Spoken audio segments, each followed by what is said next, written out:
व्यापक असर आज देश भर में दिखा। राजधानी दिल्ली से लेकर दक्षिण के राज्य केरल तक जगह जगह ट्रेड यूनियन से जुड़े कर्मचारी सड़कों पर उतरकर विरोध प्रदर्शन कर रहे हैं। 25 करोड़ से अधिक कर्मचारियों द्वारा बुलाए गए इस बंद की वजह से सार्वजनिक सेवाएं, परिवहन और बैंकिंग व्यवस्था प्रभावित हुई है। 10 केंद्रीय ट्रेड यूनियनों, किसान और ग्रामीण मजदूर संगठनों की ओर से इस सामूहिक हड़ताल का पश्चिम बंगाल में सबसे ज्यादा असर देखने को मिला। यहाँ कोलकाता के जादवपुर में प्रदर्शनकारियों ने रेलवे ट्रैक को ही जाम कर दिया और सिलीगुड़ी में बस सेवाएं ठप रहीं। विभिन्न राज्यों में इस हड़ताल के असर की तस्वीरें हम आपको दिखाएंगे, लेकिन पहले बताते हैं कि यह हड़ताल आखिर बुलाई क्यों गई। दरअसल ट्रेड यूनियंस का आरोप है कि मौजूदा आर्थिक नीतियों की वजह से देश में बेरोजगारी बढ़ रही है। जरूरी चीजों की कीमतें आसमान छू रही हैं। शिक्षा, स्वास्थ्य और नागरिक सुविधाओं पर खर्च घट रहा है। यूनियन सरकारी संस्थाओं और सेवाओं में निजीकरण का विरोध कर रहे हैं। अब जानते हैं कि इनकी मांगे क्या हैं। संयुक्त मंच ने सरकार से मांग की है कि देश में खाली पड़े सरकारी पदों को तुरंत भरा जाए, नई नौकरियां पैदा की जाए, मनरेगा में मजदूरी बढ़ाई जाए, साथ ही शहरों के लिए भी ऐसा ही रोजगार गारंटी कानून बने। 8वां वेतन आयोग लागू करने की भी मांग की जा रही है। अब हम आपको देश के अलग अलग राज्यों की तस्वीरें दिखाते हैं। बंद का असर पश्चिम बंगाल में सुबह से ही देखने को मिला।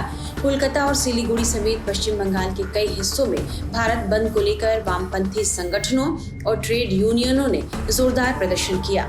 सिलीगुड़ी में सरकारी बसों का संचालन बाधित हुआ।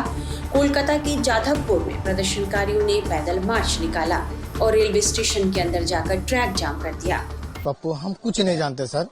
हठात हम फुचका गाड़ी सजाने जा रहे हैं, बस बाजार करके आए घर पे, देखिए उधर से तरवाल लाठी आकर पूरा पत्थर मारने लगा। तो अपना फैमिली को हम बचाने लगे, तो उधर पापा को भी लगा चोट हुआ, घर बारी पूरा शेष हो गया। अब क्या चीज के लिए झगड़ा हुआ होगा हमको ये चीज मालूम नहीं है।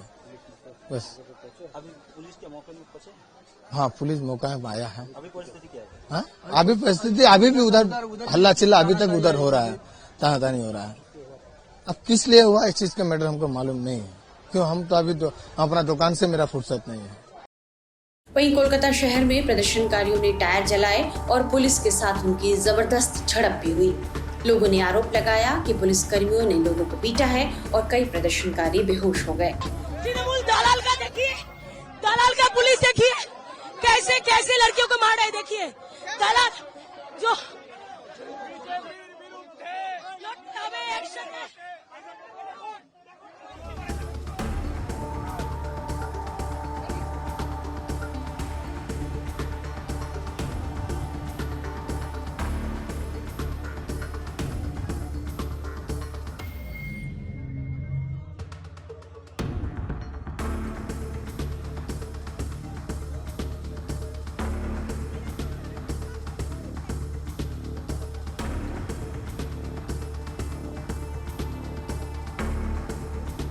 दार्जिलिंग में भारत बंद को लेकर ट्रेड यूनियन नेताओं टीएमसी के बीच झड़प देखने को मिली। हरियाणा में भी रोडवेज कर्मचारियों ने प्रदर्शन किया है। आज रात 12 बजे से लेकर के ये जो अभी रात 12 बजे तक ये चक्का जाम रहेगा। इसमें जो मुख्य हमारी मांगे हैं, जो सेंटर की जो सरकार है उससे हमारी जो मांग है 8वां वेतन आयोग लागू करने की बात है। दिल्ली चुनाव के दौरान उन्होंने 8वां वेतन आयोग गठन करने की बात कही थी, लेकिन दिल्ली की सरकार को भी बड़े 6 महीने हो चुके हैं, अब तक कमेटी का गठित नहीं किया गया। इसके अलावा जो हमारी पुरानी पेंशन की मांग है उस को लेकर के लगातार कर्मचारी आंदोलन में हैं, लेकिन पुरानी पेंशन लागू करने की बजाय एनपीएस को बंद करने की बजाय सरकार ने एक यूपीएस लेके आई है, यूनिफाइड पेंशन स्कीम, जो मतलब कि एनपीएस से भी खतरनाक है। और इसके अलावा अभी हरियाणा के स्तर पे हरियाणा की सरकार के खिलाफ जो रोडवेज का कर्मचारी लगातार आंदोलन में है, उसमें हरियाणा की सरकार ने रोडवेज के बेड़े में जो हमारी मांग है कि 14,000 सरकारी बसें शामिल करे जाएं, उनको शामिल करने की बजाय किलोमीटर स्कीम की जो इलेक्ट्रिक बसें हैं जो लगभग 62 रुपये पर किलोमीटर के हिसाब से उन्होंने ऐड की हैं।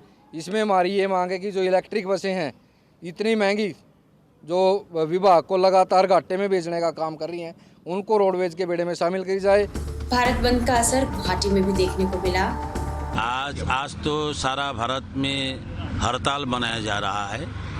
इस हड़ताल की मतलब है जो कानून बनाया है लेबर कानून को तोड़ के हमारे बीजेपी सरकार, हम लोग का जो सरकार है केंद्रीय सरकार, उसी सरकार ने लेबर जो आइन था, मतलब कानून था, ये कानून को तोड़ के ये कोड बनाया गया है। ये कोड का मतलब है वर्कर का पहले से जितना ही अधिकार थे, राइट थे, ये राइट को वो लोग तोड़ देंगे। मतलब राइट के कुछ राइट बोल के कुछ नहीं रहेंगे, कानून रहेंगे, कानून मतलब ये विधि विधान रहेंगे, लेकिन इसको लागू करने के लिए जो कंपल्सन होना चाहिए ये कंपल्सन नहीं होगा। और इसका मतलब है ऐसे ही कंपल्सन रहने से भी मजदूर लोगों को दिया नहीं जाता है, मैनेजमेंट लोगों ने कुछ नहीं देते हैं। अभी ये जो नया करके कोड बनाया जा रहा है, इस कोड के जरिए मैनेजमेंट को फायदा होगा, बड़े बड़े पूंजीपति लोगों को फायदा होगा और वर्कर को मतलब स्लेव बनाएंगे, दास बनाएंगे। ये इसीलिए हम लोग सारा भारतवर्ष में सारे ही मजदूर लोग, सारी trade union CITU, INTUC, AITUC, AICCTU बोल के 10 ट्रेड यूनियन लोग एकजुट होके आज भारतवर्ष में ये आम हड़ताल की आवाज दिलाया था। ट्रेड यूनियनों के भारत बंद के दौरान ओडिशा के भुवनेश्वर में कई पेट्रोल पंप बंद नजर आए। एम्प्लॉयमेंट है उसको छोड़ना पड़ेगा। हमारा मिनिमम वेजेस जो हो रहा है उसको 26,000 होना पड़ेगा एवं 9,000 हमारा पेंशन होना चाहिए, मंथली 9,000 पेंशन होना चाहिए। और फिक्स टर्म एम्प्लॉयमेंट करते हैं उसको बात करना पड़ेगा, फिक्स टर्म नहीं होगा। जितना फैक्ट्री हो उसको खोलना पड़ेगा, नौकर देना पड़ेगा, नौजवान और श्रमिक सबको देना पड़ेगा। वो दाबी हमारा है, वो डिमांड होता है। केरल की तस्वीरें हम आपको दिखाते हैं। यहाँ सड़कों पर सन्नाटा रहा और दुकानें भी बंद रही। केरल पूरी तरह से बंद नजर आया। कर्नाटक के हुबली में निजीकरण के विरोध में CITU, इंटक और एटक सहित प्रमुख ट्रेड यूनियनों ने भारत बंद रखा। तमिलनाडु में पुलिस ने प्रदर्शनकारियों को तय सीमा से आगे बढ़ने से रोका तो उनके बीच हल्की झड़प हुई। बंद के आह्वान के बावजूद राज्य सरकारों ने जनजीवन सामान्य रखने का प्रयास किया।